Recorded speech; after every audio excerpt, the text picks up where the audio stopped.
puede ser nuestra labor en el desarrollo creativo de los deportistas, especialmente en etapas jóvenes. Por eso, vamos a analizar 3 aspectos que pueden ser claves en el desarrollo de personas y deportistas creativos. En primer lugar, es importante destacar que a pesar de que se van a exponer estrategias que pueden ser muy generales, cada individuo es único y vosotros sois los responsables de individualizar y personalizar cada una de las estrategias que se van a exponer. Además, vamos a hacer un tratamiento muy general de cada uno de los temas y os invito a que después profundicéis mucho más por vuestra cuenta. Los 3 aspectos a tener en cuenta van a ser los estilos de enseñanza, el modelo de entrenamiento y el clima motivacional. Estos 2 últimos vistos desde la perspectiva de la teoría de la autodeterminación. En cuanto a los estilos de enseñanza, uno de los primeros autores que hablaron sobre esto fue Muska Mostyn. Muska Mostyn estableció un continuo que va desde una educación centrada en el profesor a un modelo de enseñanza centrado en el alumno. En cuanto a esto, se puede hacer una clasificación de métodos tradicionales como el mando directo, la asignación de tareas, que están centradas en el profesor y que tienen más, donde la capacidad de decisiones depende más del profesor, unos estilos de enseñanza que fomentan la participación del alumnado, como la enseñanza recíproca o los grupos reducidos, y por último, aquellos estilos de enseñanza que implican cognitivamente al alumnado. En este caso, nos interesan mucho estos 3 últimos, que son el descubrimiento guiado, la resolución de problemas y la creatividad.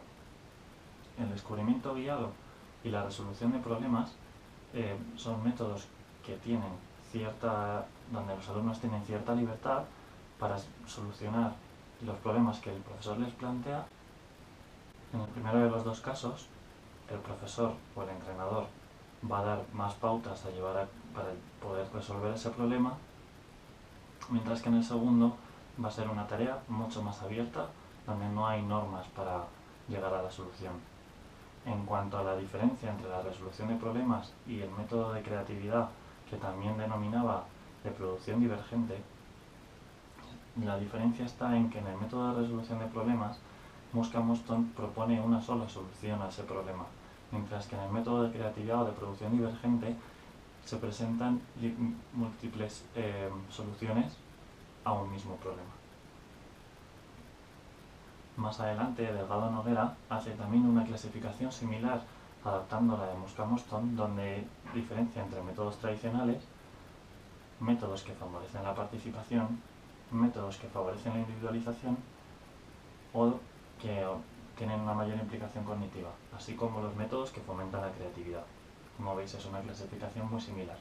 En este mismo caso, los 2 estilos que fomentan más la creatividad son los 2 últimos, que son aquellos en los que los alumnos tienen que tomar una mayor cantidad de decisiones y donde tienen una mayor multitud de respuestas a un mismo problema.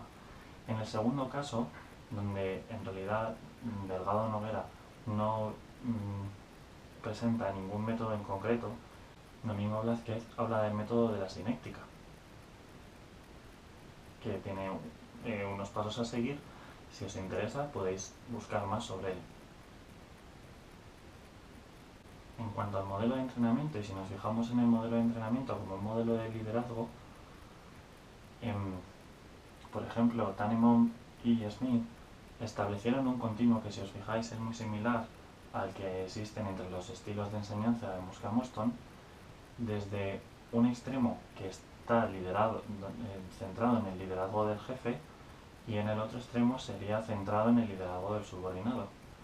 Además, se lo divide en 7 acciones diferentes en función de si está más centrado en el jefe o más centrado en el subordinado.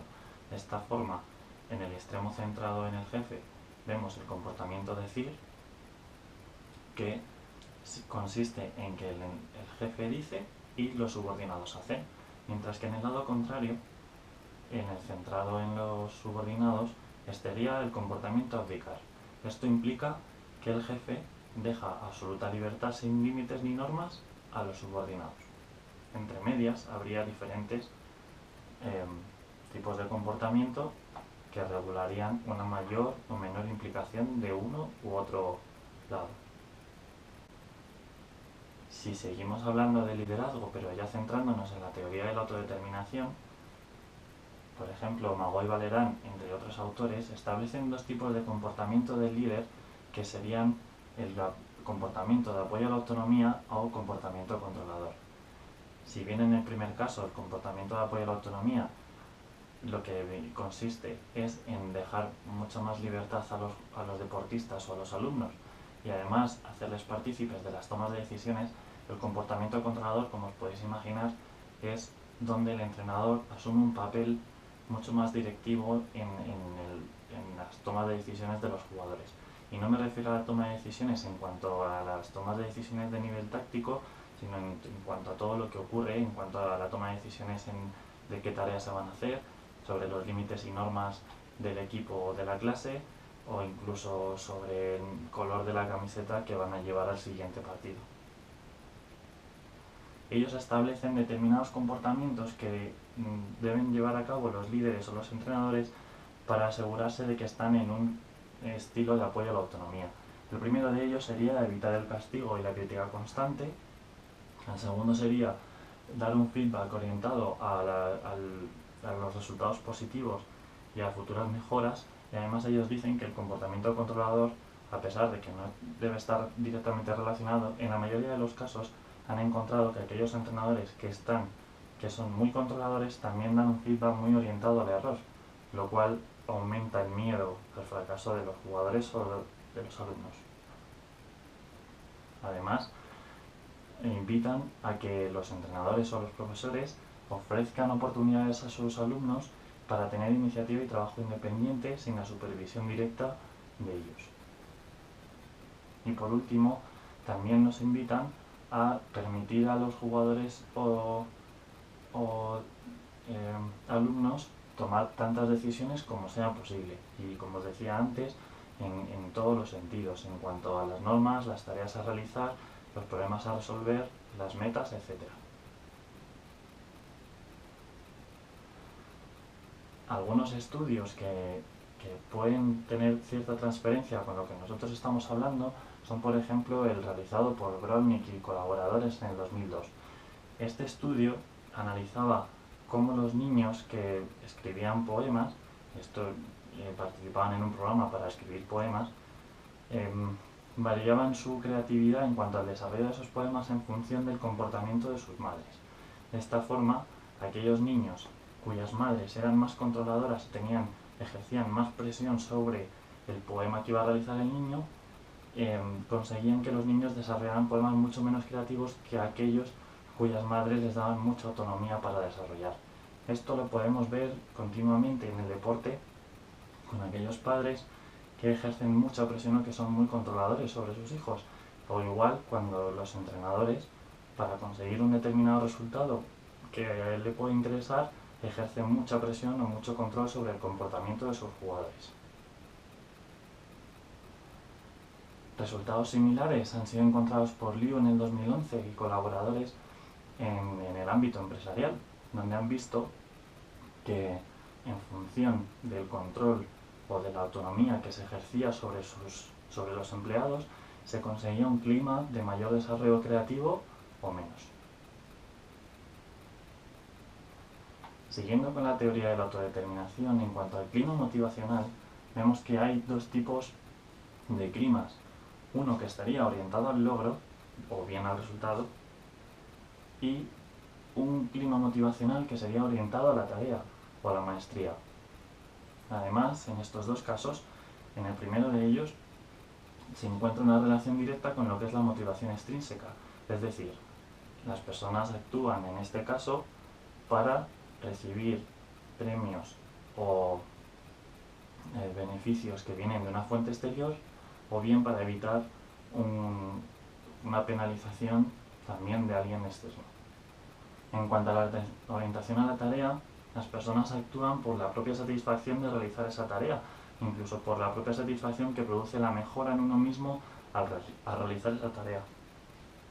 De esta forma, Teresa Amabile, que es profesora en Harvard, encontró una relación directa entre la motivación extrínseca y la motivación intrínseca con el desarrollo creativo, de manera que vio que las personas que tenían una mayor motivación intrínseca también desarrollaban una mayor creatividad. Y esto ocurría cuando se planteaban las tareas como retos a resolver y que disfrutaban con el propio hecho de resolverlas. Por eso propone algunas tareas a llevar a cabo por los líderes para desarrollar la creatividad en sus subordinados. Y trasladándolo a nuestro lenguaje sería profesores, alumnos o entrenadores y deportistas.